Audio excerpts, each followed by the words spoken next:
Hey everybody, J.R Fisher here, sitting in the office here. And one thing I hear that's consistent is that they don't have enough time to get stuff done.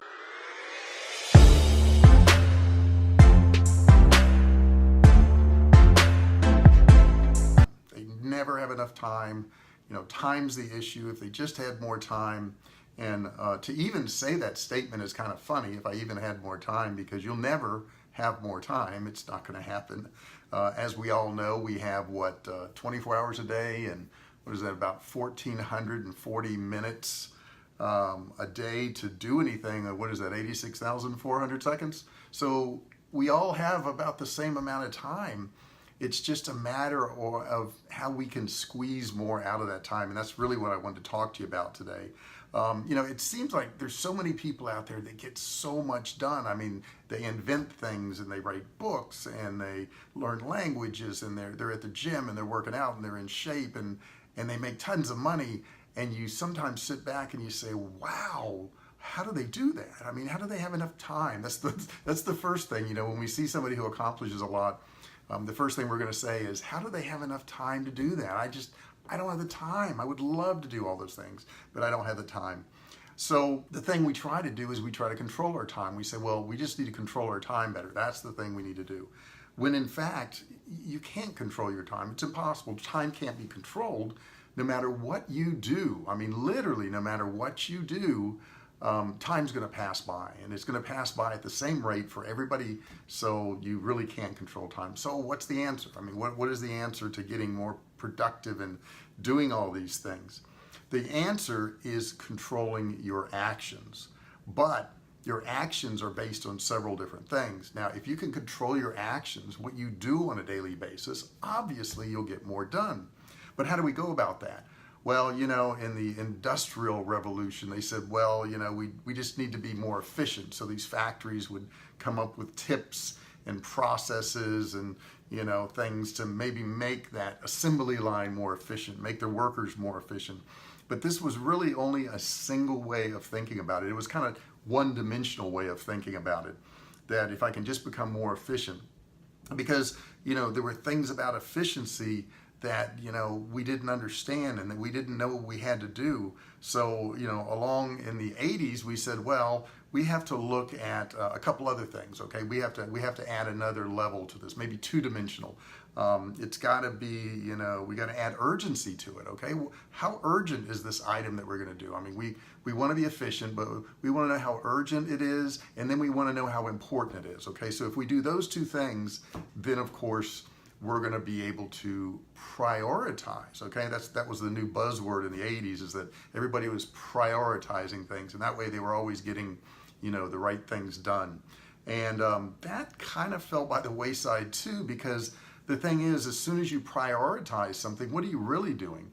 Well, what you're really doing when you prioritize something is you're saying, I'm not going to do that other thing. I'm going to do this thing instead of that thing. So you didn't really gain any time whatsoever. You were just constantly making these decisions about, what you needed to do. So that didn't work out. So I'm going to suggest to you something a little bit differently. And I'm going to say, yeah, you got to look at importance and you got to look at urgency. Those two things are really super, super important. However, there's another factor, a really, really important factor to being more productive. And that other factor is, what effect will what I'm doing right now affect time in the future? And let me give you an example of that. So let me repeat that to you one more time. What effect will I'm doing now affect time in the future? For the longest time, I resisted doing banking online. Now, this is years and years ago. And I would, weekly go to the bank and I would deposit a couple checks at the bank.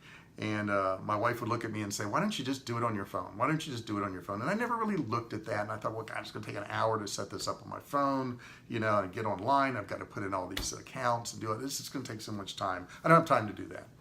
And then one day, I was driving down to the bank and I was saying, well, I'm depositing another check, and heck, how long is it taking me to drive down to the bank, and how long does it take me to get back, and how long am I in the bank? So one day I set it up, and I did, set up on my online banking, and I set up my phone where I could just scan a check, shoot a little picture of it, and that particular check would automatically get deposited. And I'm thinking about this because I scanned one yesterday or day before, and the picture wasn't good enough, and I actually have to go to the bank because it wouldn't go through. So that kind of drives me nuts. But I don't go to the bank at all anymore now. I just don't do it. And when I do go to the bank, I have some people I deal with in other countries. I may have to transfer some money, and it requires that you show up at the bank.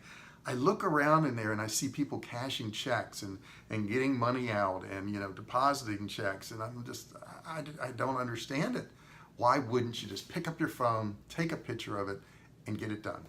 And the reason I think that's so important is that by doing that, it saves me hours and hours and hours of time. Sure, it took me some time to set that up, but it saves me hours and hours and hours of time.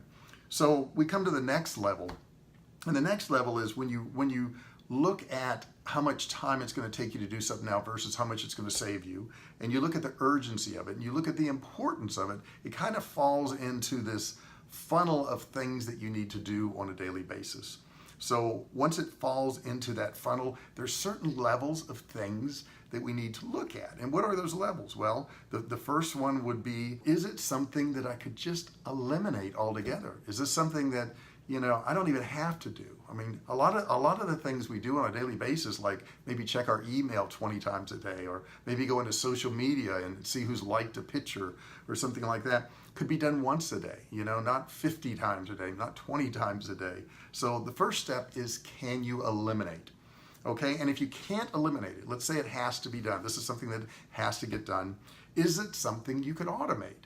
I see people, still to this day, which is insane to me, who have businesses who sit down and they write emails to people. And I think, wow, if these are some of the similar emails that you're going to be writing to somebody else, why don't you automate that? Why don't you set up an email sequence? I know when somebody buys a product from that, we have emails that go out that thank them, and we have emails that go out that send them their tracking numbers, and then we have sequences of emails that go out to them that sell them similar products, and then based on what they buy there, we have other sequences that go out, and that's all automated. So, it took time for me to set up all those emails. Yeah, it took a lot of time to do that. But once they're set up, they're done, and I don't have to worry about it. So that's step two. So you either eliminate or you try to automate. Now, if you can't eliminate or automate, there's a third way of doing this, and that's to delegate. Find somebody else to do it. I shoot a lot of these videos, and some of them need some edit. Well, they need a lot of editing, but they all need something done to them. And I was doing a lot of this on my own. I was doing a lot of this editing on my own years ago. And it finally, dawned on me, I don't need to do these things. I can have somebody else edit that's probably better at it than me. And that's the problem with number 3 in delegating. A lot of us will tell ourselves, well, I could delegate it, but it's not going to get done right. It's not going to get done as well as I could do it. And so I just have to do it myself. But you've got to understand, the top people in the world, whether they're heads of corporations, whether they run countries, they have to delegate because they can't get as much done. And you won't get as much done either if you don't delegate. You just have to do it. And think of it this way, even if you are really good at doing something, I mean, you're just the deal, okay? You do it awesome. If you're really good at it, you should be able to teach somebody else how to do it. And even if they can't do it in the beginning as perfect as you can, on down the road, they're going to get better and better and better. And they'll get pretty close, if not better, than you at doing that item. So those are the 3 steps. You got to eliminate, or you got to automate, or you got to delegate. And if you don't do these things, if you just try to prioritize all the time, it's not going to work out for you. Those are old-fashioned ways of doing it. You can't do it that way.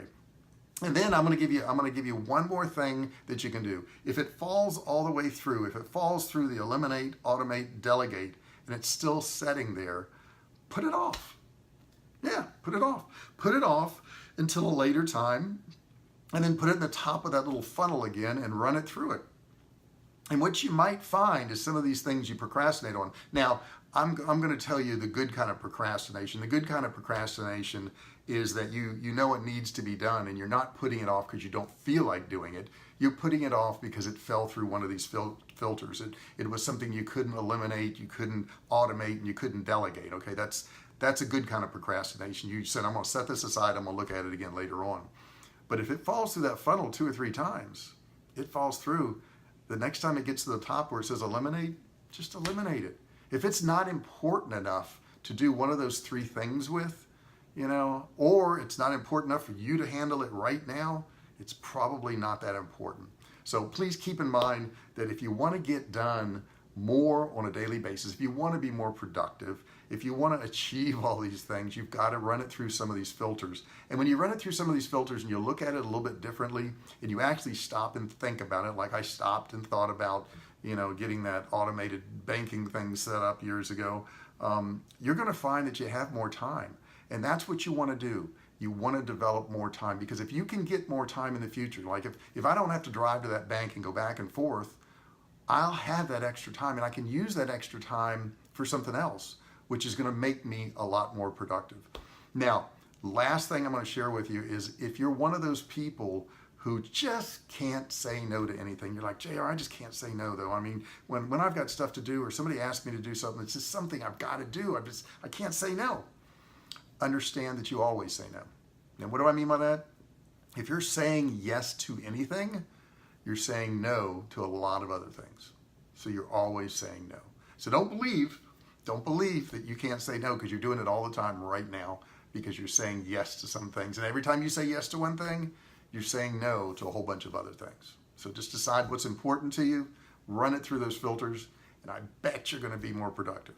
If you want more information on being productive and getting things accomplished and doing things, I'm going to be doing a free training this Friday. It's going to be live 11 a.m. and I'm going to put a link in this video so you can click on it. You can sign up. It's already filling up. As you would imagine, a lot of people want to be more productive. They want to know the tricks. And I'm going to actually give you some of the processes and things that I go through on a daily basis and things I do and other people do that I've learned from other people, because we all, it's funny when somebody says, well, that's JR's idea, or that's, this guy's idea, or that guy's idea. No, nobody has an idea. Everybody got something from somebody else. Everybody does, okay? You didn't pop out of the womb and have all these ideas. They were all based on things you saw, heard, or read, or learned, okay? When I say these are things I do, they're ideas I developed from somebody else. And you know what? They developed it from somebody else too. And you know what? You can too. You can take these things and get the same results. So I appreciate you listening. Hope you enjoyed this video. If you did, make sure you share it and like it. And I love your comments below. I really, really appreciate that and the interaction. So pop a comment below. Tell me if you like it. Tell me if you don't like it. That's fine. But give me some reaction. And have a great day, and I'll talk to you soon.